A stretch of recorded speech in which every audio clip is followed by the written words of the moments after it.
तो पूरे देश के साथ अब प्रदेश में भी बिजली का संकट गहराने लगा है और पावर प्लांटों में कोयले की आपूर्ति नहीं हो पा रही है, जिसके कारण बिजली की कमी हो रही है। और इसी संबंध में सिंगरौली जिले में स्थापित कोयला खनन करने वाले देश की मिनी रत्न कंपनी एनसीएल की खदानों में जाकर पड़ताल की गई तो सामने ये निकल कर आया कि जहां पर अर्थव्यवस्था में सुधार आते ही बिजली की मांग काफी बढ़ गई है। तो वहीं सितंबर में कोयला खदानों पर ज्यादा बारिश हो जाने से कोयले का उत्पादन प्रभावित हुआ है।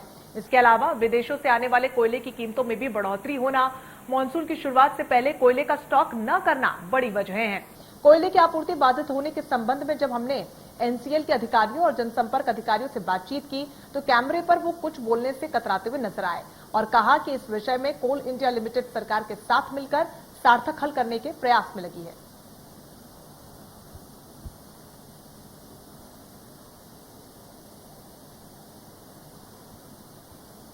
संकट गहराया है, उसमें सबसे बड़ा कारण माना जाता है कोयला की आपूर्ति न हो पाना।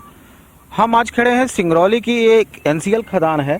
यहाँ पर आप देखेंगे कि कोयले का प्रोडक्शन लगातार जारी है, लेकिन इस कोयले का प्रोडक्शन तो होना एक आम बात रही, लेकिन इस कोयले की आपूर्ति पावर प्लांटों तक न हो पाना ये बड़ा कारण रहा और उस बड़े कारण के कारण ही आज मध्य प्रदेश में बिजली संकट गहराता जा रहा है।